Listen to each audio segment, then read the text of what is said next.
আসসালামু আলাইকুম, welcome Salauddin tech YouTube channel. আজ আমরা এসএসসির চতুর্থ সপ্তাহের পরিণতি ও সুশাসন অ্যাসাইনমেন্টের সলিউশন করব। বন্ধুরা, ভিডিওটি শুরু করার আগে একটি কথা, তোমরা যারা আমার চ্যানেলটি এখনও সাবস্ক্রাইব করো নি, প্লিজ চ্যানেলটি সাবস্ক্রাইব করে নাও। তো তোমাদেরকে এবার দিয়েছে তৃতীয় অধ্যায় থেকে, আর সেই অধ্যায়ের নাম হচ্ছে মূল্যবোধ, আইন, স্বাধীনতা ও সাম্য। এই অধ্যায় থেকে তোমাদেরকে দিয়েছে। তো তোমাদেরকে যে অ্যাসাইনমেন্ট করতে হবে সেটি হচ্ছে আইন, স্বাধীনতা ও সাম্যের পারস্পরিক সম্পর্ক কিভাবে মূল্যবোধ ও নৈতিকতাকে প্রভাবিত করে বিশ্লেষণ করো। এটা হচ্ছে তোমাদের প্রশ্ন।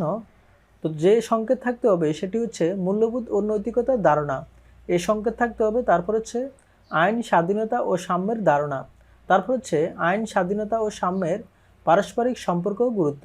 এই সংকেতগুলো অবশ্যই তোমার থাকতে হবে। তো এতক্ষণ আমি প্রশ্ন বললাম, এবার হচ্ছে সলিউশন। তোমরা এখানে হেডিং দেবে মূল্যবোধ ও নৈতিকতার ধারণা। মূল্যবোধ ধারণার সংজ্ঞা: যে চিন্তাভাবনা, লক্ষ্য, উদ্দেশ্য, সংকল্প মানুষের সামগ্রিক আচার ব্যবহার ও কর্মকাণ্ডকে নিয়ন্ত্রিত ও পরিচালিত করে তাকেই আমরা সাধারণত মূল্যবোধ বলে থাকি। সমাজ জীবনে মানুষের ব্যক্তিগত, সমষ্টিগত আচার ব্যবহার ও কর্মকাণ্ড যে সকল নীতিমালার মাধ্যমে পরিচালিত ও নিয়ন্ত্রিত হয় তাদের সমষ্টিকেই সামাজিক মূল্যবোধ বলে। বিভিন্ন সমাজবিজ্ঞানী বিভিন্নভাবে মূল্যবোধের, বিশেষ করে সামাজিক মূল্যবোধের সংজ্ঞা প্রদান করেছেন। Stewart C. ডট বলেন, সামাজিক মূল্যবোধ হলো সেসব রীতিনীতির সমষ্টি যা ব্যক্তি সমাজের নিকট হতে আশা করে এবং যা সমাজ ব্যক্তির নিকট হতে লাভ করে। এস. ডি. স্টোনের মতে, জনসাধারণ যার সম্বন্ধে আগ্রহী, যা তারা কামনা করে থাকে, যাকে তারা অত্যাবশ্যক বলে মনে করে, যার প্রতি তাদের অগাধ শ্রদ্ধা বর্তমান এবং যা সম্পাদনের মাধ্যমে তারা আনন্দ উপভোগ করে, তাকেই মূল্যবোধ বলে। এম. আর. উইলিয়ামের মতে, মূল্যবোধ মানুষের ইচ্ছার একটি প্রধান মানদণ্ড। এর আদর্শে মানুষের আচার ব্যবহার ও রীতিনীতি নিয়ন্ত্রিত হয় এবং এই মানদণ্ডে সমাজ মানুষের কাজের ভালো মন্দ বিচার করা হয়। এম.ডব্লিউ. ফার্মফ্রে এর মতে, মূল্যবোধ হচ্ছে ব্যক্তি বা সামাজিক দলের অভিপ্রেত ব্যবহারের সুবিন্যস্ত প্রকাশ। ক্লাইড কখনের মতে, সামাজিক মূল্যবোধ হচ্ছে সেসব প্রকাশ্য ও অনুমেয় আচার আচরণের দ্বারা যা ব্যক্তি ও সমাজের মৌলিক বৈশিষ্ট্য বলে স্বীকৃত। সমাজবিজ্ঞানী জ্যান ল্যানন এর মতে, সামাজিক মূল্যবোধ বলতে কোনো স্থান বা এলাকার ধর্মীয়, ঐতিহ্যপূর্ণ, অর্থনৈতিক, রাজনৈতিক বা জাতীয় গুণাবলীকে বোঝায় যা ওই স্থানের অধিকাংশ বা স্বল্প সংখ্যক লোক পালন করে। তারপর হচ্ছে নৈতিকতা। নৈতিকতার ইংরেজি প্রতিশব্দ মরালিটি। মরালিটি ইংরেজি শব্দটি এসেছে ল্যাটিন মরালিটিয়াস থেকে, যার অর্থ সঠিক আচরণ বা চরিত্র। গ্রিক দার্শনিক সক্রেটিস, প্লেটো এবং অ্যারিস্টটল সর্বপ্রথম নৈতিকতার প্রতি গুরুত্ব আরোপ করেন। সক্রেটিস বলেছেন, সদ্গুণই জ্ঞান, ভার্চু ইজ নলেজ। তিনি বিশ্বাস করতেন যে জ্ঞানী ব্যক্তিরাই অন্যায় করতে পারে না এবং ন্যায়বোধের উৎস হচ্ছে জ্ঞান এবং অন্যায়বোধের উৎস হচ্ছে অজ্ঞতা।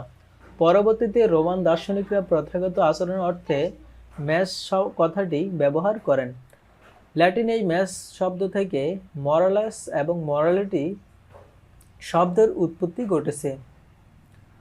জোনাথন হেইট মনে করতেন, ধর্ম, ঐতিহ্য এবং মানব আচরণ তিনটি থেকেই নৈতিকতার উদ্ভব হয়েছে।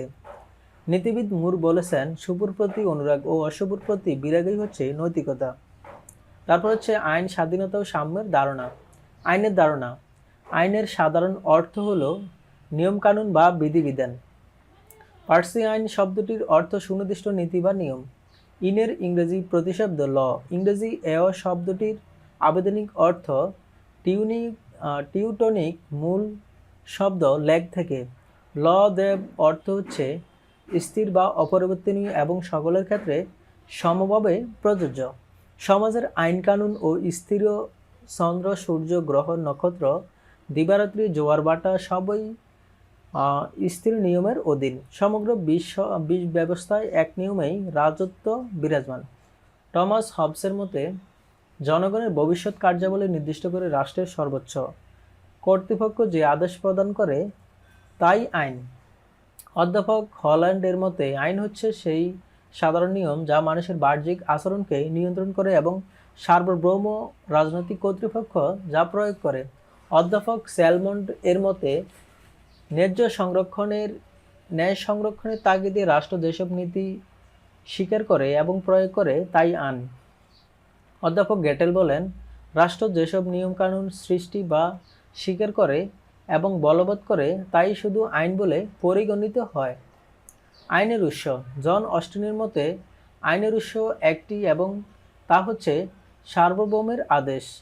অধ্যাপক হল্যান্ডের মতে আইনের উৎস হল 6টি, যথা 1 প্রথা, 2 ধর্ম, 3 বিচারকের রায়, 4 ন্যায় বিচার, 5 বিজ্ঞানসম্মত আলোচনা, 6 আইনসভা। ওপেনহাইম জনমতকেও আইনের উৎস বলে মনে করেছেন, কেননা জনমতের প্রভাব অনেক সময় সরকার আইন প্রণয়ন বা প্রচলিত আইন পরিবর্তন ও সংশোধন করে থাকে। আইনের উৎস: প্রথা, ধর্ম, বিচারালয়ের সিদ্ধান্ত, 4 বিজ্ঞানসম্মত আলোচনা, 5 ন্যায়বোধ, 6 আইন পরিষদ, 7 জনমত, 8 প্রশাসনিক ঘোষণা, 9 সংবিধান। তারপর হচ্ছে প্রথা। প্রথা আইনের একটি সুপ্রাচীন উৎস। প্রাচীনকাল থেকে যেসব আচার ব্যবহার, রীতিনীতি ও অভ্যাস সমাজে অধিকাংশ জনগণ কর্তৃক সমর্থিত, স্বীকৃত ও পালিত হয়ে আসছে তাকে প্রথা বলে। প্রাচীনকালে কোনো আইনের অস্তিত্ব ছিল না। তখন প্রচলিত প্রথা, অভ্যাস ও রীতিনীতির সাহায্যে মানুষের আচরণ নিয়ন্ত্রিত হতো। কালক্রমে অনেক প্রথাই রাষ্ট্র কর্তৃক স্বীকৃত হয়ে আইনের মর্যাদা অর্জন করে। গ্রেট ব্রিটেনের আইন সাধারণ আইনের এরূপ প্রথাভিত্তিক। 2 ধর্ম। ধর্মীয় অনুশাসন ও ধর্মগ্রন্থ আইনের একটি গুরুত্বপূর্ণ উৎস। প্রাচীন ও মধ্যযুগে ধর্মীয় বিশ্বাস মানুষের জীবনবোধের খুব গভীরে নিহিত থাকায় অনেক বিধিনিষেধ ধর্মকে কেন্দ্র করে গড়ে ওঠে। এই সমস্ত ধর্মীয় বিধানসমূহ রাষ্ট্রীয় সমর্থন লাভ করে পরে আইনে পরিণত হয়। প্রাচীন রোমক আইন ধর্মীয় বিধানের সমষ্টি ছাড়া আর কিছুই ছিল না। হিন্দু সম্প্রদায়ের বিবাহ, উত্তরাধিকার প্রভৃতি আইন ধর্মের উপর ভিত্তি করে গড়ে উঠেছে। মুসলিম আইন প্রধানত কোরআন ও সুন্নাহর উপর নির্ভরশীল। পারিবারিক ও সম্পত্তি সংক্রান্ত আইনগুলো মূলত ধর্ম থেকে এসেছে। 3 বিচারালয়ের সিদ্ধান্ত। বিচারকরা দেশের প্রচলিত আইন অনুসারে বিচার কার্য পরিচালনা করে থাকেন। অস্পষ্ট শব্দগত ব্যাখ্যার কারণে অথবা পরিবর্তিত অবস্থার প্রেক্ষিতে বিচারকরা যখন দেশে বিরাজমান আইন দ্বারা মামলা মোকদ্দমা নিষ্পত্তি সমর্থ হন না, তখন তারা নিজেদের বিবেক, প্রজ্ঞা ও অভিজ্ঞতা থেকে নতুন নতুন আইন সৃষ্টি করেন এবং প্রয়োজনবোধে আইনের যথাযথ বিশ্লেষণ করেন। পরবর্তীতে এসব বিচারক প্রণীত আইন অন্যান্য বিচারকগণ কর্তৃক ব্যাপকভাবে অনুসৃত হতে থাকে। মার্কিন যুক্তরাষ্ট্রের বিচারপতি মার্শাল হিউজেস প্রমুখ বিচারক এভাবে বহু নতুন আইন সৃষ্টি করেছেন। 4 বিজ্ঞানসম্মত আলোচনা। প্রখ্যাত আইন বিশেষজ্ঞদের মূল্যবান ও সারগর্ভ আলোচনা, বিশ্লেষণ ও লিখিত গ্রন্থসমূহ আইনের উৎস হিসেবে কাজ করে। বিচারকরা যখন কোনো বিতর্কিত জটিল বিষয়ে আইনজ্ঞদের এসব মতামত গ্রহণ করেন, তখন তা প্রচলিত আইনের অঙ্গীভূত হয়ে যায়। উদাহরণস্বরূপ, ইংল্যান্ডের কোক ও ব্ল্যাকস্টোন এবং আমেরিকার যুক্তরাষ্ট্রের কুরি ও ক্যান্ট প্রমুখ আইনবিদের ব্যাখ্যায় উভয় দেশের আইনের ব্যাখ্যায় অত্যন্ত গুরুত্বপূর্ণ। ইমাম আবু হানিফার ব্যাখ্যা, হেদায়া-ই-আলমগীরি প্রভৃতি গ্রন্থ ইসলামী আইনের ব্যাখ্যায় খুবই গুরুত্বপূর্ণ। 5 ন্যায়বোধ। আইন নির্দিষ্ট স্থিতিশীল বিধান, কিন্তু সমাজ জীবন পরিবর্তনশীল ও গ্রোথিম্য দেশে প্রচলিত আইন যখন যুগোপযোগী বিবেচিত, যা পরবর্তী অবস্থার প্রেক্ষিতে কঠোর বা অনুপযুক্ত হয়ে উঠে, বিচারকরা তখন তাদের শুভবুদ্ধি, সচেতন ও বিচার বুদ্ধিমাফিক সেই আইনের ব্যাখ্যা দিয়ে থাকেন এবং নতুন আইন তৈরি করেন। বিচারকের ন্যায়বোধ থেকে এভাবে অনেক নতুন আইন প্রণীত হয়েছে। 6 আইন পরিষদ। আধুনিককালে আইনের প্রধানতম উৎস হচ্ছে আইন পরিষদ। আইনসভা জনমতের সাথে সঙ্গতি রেখে আইন প্রণয়ন করে। আধুনিক রাষ্ট্রীয় আইনের একটি বিরাট অংশ জুড়ে রয়েছে আইন পরিষদ কর্তৃক প্রণীত আইন। আইন পরিষদ শুধু নতুন আইন তৈরি করে না, পুরনো আইন সংশোধন করে তা যুগোপযোগী করে তোলে। 7 জনমত। ওপেনহাইম হলো প্রমুখ মনীষীর জনমতকে আইনের গুরুত্বপূর্ণ উৎস বলে উল্লেখ করেছেন। আইনসভা কর্তৃক প্রণীত আইন প্রকৃতপক্ষে জনমতের অভিব্যক্তি। জনগণের প্রতিনিধি হিসেবে নির্বাচিত আইনসভার সদস্যদের প্রধান দায়িত্ব হল জনমতের যথার্থ প্রতিফলন আইন প্রণয়নের সময় তাই জনপদের প্রতি বিশেষভাবে লক্ষ্য রাখা হয়। আর প্রশাসনিক ঘোষণা। বর্তমানে আইন বিভাগের দায়িত্ব পরিধি অনেক বিস্তৃত হয়ে গেছে। এই জটিলতার কারণে আইন বিভাগ বার কর্তৃক কর্তব্য সুচারুরূপে সমাধা করতে সমর্থ হয় না। তাই আইনসভা বার নির্বাহী কর্তৃত্বের বহুলাংশে শাসন বিভাগীয় কর্মকর্তাদের হাতে অর্পণ করে। এভাবে অর্জিত ক্ষমতা বলে জারিকৃত ঘোষণা ও আইনসমূহকে প্রশাসনিক আইন বলে। তারপর হচ্ছে স্বাধীনতা। স্বাধীনতা শব্দটির ইংরেজি প্রতিশব্দ লিবার্টি শব্দটি ল্যাটিন লিবার থেকে এসেছে, যার অর্থ ফ্রি বা স্বাধীন। সুতরাং শাব্দিক অর্থে মানের ইচ্ছা অনুযায়ী কিছু করা বা বলার ক্ষমতাকে স্বাধীনতা বলে।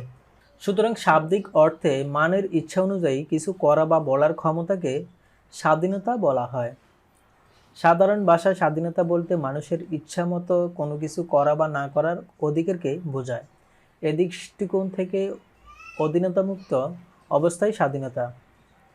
লেখক ও চিন্তাবিদগণ ভিন্ন ভিন্ন দৃষ্টিভঙ্গিতে স্বাধীনতার সংজ্ঞা প্রদান করেছেন। জন স্টুয়ার্ট মিল ইজি অন লিবার্টি গ্রন্থে বলেছেন, মানুষের মৌলিক শক্তির বলিষ্ঠ, অব্যাহত ও বিভিন্নমুখী প্রকাশেই স্বাধীনতা। স্বাধীনতার অর্থ মানুষ কর্তৃক নিজস্ব উপায়ে কল্যাণ অনুধাবন করা। তিনি আরও বলেন, নিজেদের উপর, নিজেদের দেহ ও মনের উপর ব্যক্তি সার্বভৌম। হারবার্ট স্পেন্সার বলেন, স্বাধীনতা বলতে খুশিমতো কাজ করাকে বোঝায়, যদি উক্ত কাজ দ্বারা অন্যের অনুরূপ স্বাধীনতা উপভোগ করার সৃষ্টি না হয়। তারপর হচ্ছে নিম্নে একটি চিত্র বা ছকের সাহায্যে স্বাধীনতার বিভিন্ন রূপ তুলে ধরা হলো। স্বাধীনতা: 1. ব্যক্তি বা পৌর স্বাধীনতা। 2. প্রাকৃতিক স্বাধীনতা। 3. আইনগত স্বাধীনতা। 4. সামাজিক স্বাধীনতা। 5. রাজনৈতিক স্বাধীনতা। 6. অর্থনৈতিক স্বাধীনতা। এ জাতীয় স্বাধীনতা। সাম্যের সংজ্ঞা ও অর্থ। সাম্য অর্থ সমান। সাধারণত অর্থে সাম্য বলতে বোঝায় সব মানুষ সমান। গণতান্ত্রিক ব্যবস্থায় নীতিগতভাবে স্বীকার করা হয় যে সকল মানুষই সমান, কিন্তু বাস্তবে দেখা যায় সব মানুষ এক সমান নয়। শারীরিক ও মানসিক গঠন এবং ক্ষমতা ও যোগ্যতার দিক থেকে একজনের সাথে অন্যজনের পার্থক্য রয়েছে। এজন্যই রাষ্ট্রের কাছ থেকে সকলেই সমান ব্যবহার দাবি করতে পারে না। একজন ডাক্তার ও একজন ঠিকাদার সমাজের কাছ থেকে সমপরিমাণ মর্যাদা ও স্বীকৃতি দাবি করতে পারে না। পরিণতিতে সাম্য কথাটির বিশেষ অর্থ রয়েছে। পরিণতিতে সাম্যের অর্থ হচ্ছে সুযোগ সুবিধার সমতা, জাতি, বর্ণ, ধর্ম, বর্ণ, স্ত্রী পুরুষ নির্বিশেষে সকলকে সমান সুযোগ সুবিধার প্রদানের ব্যবস্থাকে সাম্য। অধ্যাপক লাস্কি বলেন, সাম্যের অর্থ হলো প্রথমত সব ধরনের বিশেষ সুযোগ সুবিধার অনুপস্থিতি এবং দ্বিতীয় সকলের জন্য পর্যাপ্ত সুযোগ সুবিধা উন্মুক্ত রাখা। তার মধ্যে সাম্যের 3টি বিশেষ দিক রয়েছে, যথা 1. বিশেষ সুযোগ সুবিধার অনুপস্থিতি, 2. পর্যাপ্ত সুযোগ সুবিধার সৃষ্টি এবং 3. বেঁচে থাকার প্রয়োজনীয় বিষয় সম্পদ এবং দ্রব্যাদি জাতি, বর্ণ, নারী, পুরুষ নির্বিশেষে সমানভাবে বণ্টন। বার্কারের মতে সাম্য কথাটির অর্থ সুযোগ সুবিধা বা অধিকার বণ্টনের ক্ষেত্রে কোনো প্রকার পার্থক্য সৃষ্টি করে না, বরং সাম্য বলতে মানব জীবনের সেই সব পরিবেশ বা প্রক্রিয়াকে বোঝায় যেখানে জাতি, ধর্ম, বর্ণ, নারী, পুরুষ নির্বিশেষে সকল নাগরিকের সমান সুযোগ সুবিধা প্রদান করা হয়। সুষম পরিবেশ সকলকে সমানভাবে আত্মবিকাশের সুবিধা প্রদান করা হয়। সাম্য: 1. স্বাভাবিক, 2. সামাজিক, 3. রাজনৈতিক, 4. অর্থনৈতিক, 5. আইনগত, 6. নাগরিক, 7. ব্যক্তিগত। আইন ও স্বাধীনতা সাম্যের পারস্পরিক সম্পর্ক গুরুত্ব। আইন ও স্বাধীনতার সম্পর্ক সংক্রান্ত পরস্পর বিরোধী 2টি মতবাদ প্রচলিত রয়েছে। প্রথম দলটি মনে করেন যে আইন ও স্বাধীনতা গভীরভাবে সম্পর্কযুক্ত, সুতরাং স্বাধীনতা আইনের উপর নির্ভরশীল। অ্যারিস্টটল, মন্টেস্ক্যু, রিসি, উইলো, রিবাকার, লক প্রমুখ মনীষা এই মতের সমর্থক। বারকাবের ভাষায় স্বাধীনতা ও আইনের বিরোধ নেই। আবার কেউ কেউ মনে করেন আইন ও স্বাধীনতা পরস্পর বিরোধী। John Stuart Mill, Herbert Spencer, A B. Dicey, Gordon প্রমুখ মনীষী এই দলের সমর্থক। ডাইসির মতে একটু বেশি হলে অপরটি কমে যায়। স্পেন্সার বলেন, আইন ও স্বাধীনতা পরস্পর বিরোধী। আইন ও স্বাধীনতার সম্পর্ক নির্ণয়ের ক্ষেত্রে উভয় মতবাদেই অযৌক্তিক, অতিরঞ্জন বা বাড়াবাড়ি রয়েছে। অনিয়ন্ত্রিত অভাব স্বাধীনতা একদিকে যেমন স্বেচ্ছাচারিতার নামান্তর, তেমনি সব আইন স্বাধীনতাকে সংরক্ষণ করে না। গভীরভাবে লক্ষ্য করলে দেখা যায় যে আইন ও স্বাধীনতা পরস্পর বিরোধী নয়, বরং পরস্পর সম্পর্কযুক্ত। উভয়ের সম্পর্ক নির্মূলক। ১. আইন স্বাধীনতার শর্ত ভিত্তি। আইন স্বাধীনতাকে সহজলভ্য করে তোলে। আইনের নিয়ন্ত্রণ ছাড়া যথাযথভাবে স্বাধীনতা ভোগ করা যায় না। আইনের অবর্তমানে সবলের অত্যাচারে দুর্বলের অধিকার বিপর্যস্ত হয়ে পড়ে। আইন না থাকলে সমাজ জীবনে ভয়াবহ অরাজকতা এবং বিশৃঙ্খলতার রাজত্ব শুরু হয়। উইলবি বলেছেন, নিয়ন্ত্রণ আছে বলেই স্বাধীনতা রক্ষা করা পায়। বিস্তৃত স্বাধীনতার গ্রন্থনভিত্তিক শর্তই হলো আইন। ২. আইন স্বাধীনতার রক্ষা কবচ। আইন আছে বলে স্বাধীনতা ভোগ করা যায়। আইনের কর্তৃত্ব আছে বলেই ব্যক্তির ব্যক্তিত্ব বিকাশের অনুকূল পরিবেশ গড়ে ওঠে। আইনের অবর্তমানে স্বাধীনতা বা স্বেচ্ছাচারিতা পরিণত হয়। ৫ নং বিধানে মৌলিক অধিকারসমূহ লিপিবদ্ধ থাকার কারণে সরকার বা অন্য কোনো কর্তৃপক্ষ জনগণের স্বাধীনতা হরণ করতে পারে না। স্বাধীনতা লঙ্ঘন ও হস্তক্ষেপের বিরুদ্ধে আদালতে সাংবিধানিক ও সাধারণ আইনের মাধ্যমে বিভিন্ন পদক্ষেপ গ্রহণ করা চলে।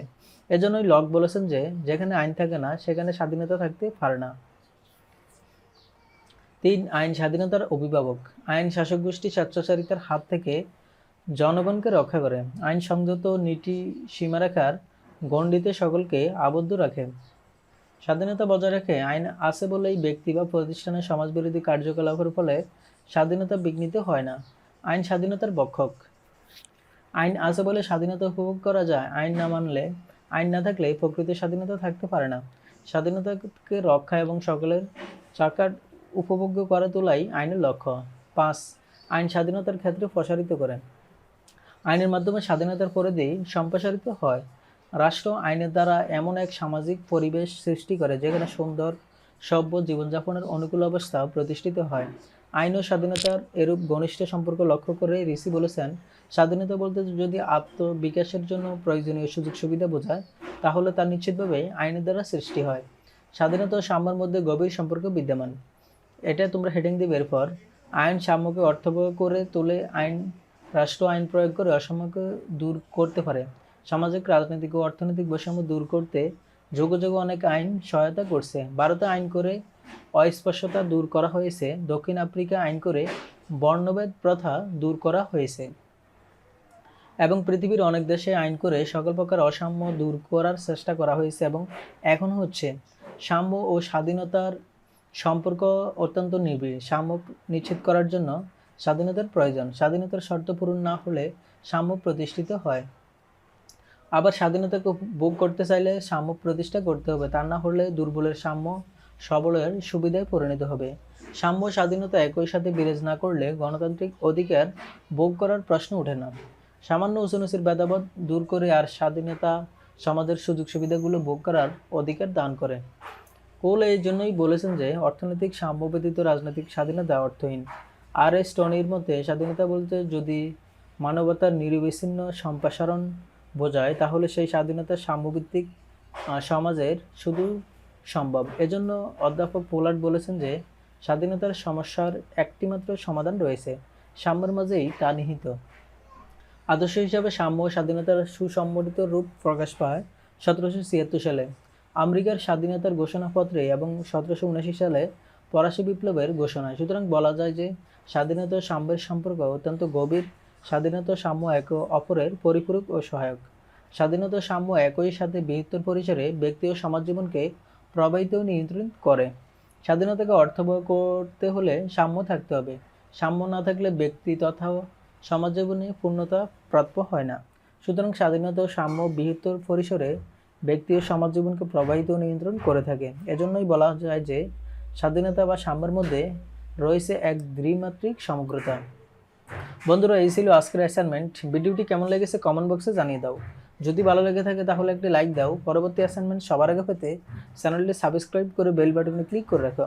এই অ্যাসাইনমেন্টের পিডিএফ পাওয়ার জন্য আমাদের ফেসবুক পেজে মেসেজ দাও। আমাদের ফেসবুক পেজ ভিডিও ডিসক্রিপশনে লিঙ্ক দেওয়া আছে, তোমরা সেখানে পেয়ে যাবে। সেখানে প্রথমে পেজ লাইক দিবে, তারপর মেসেজ দিবে। সবাই ভালো থেকো। আল্লাহ হাফেজ।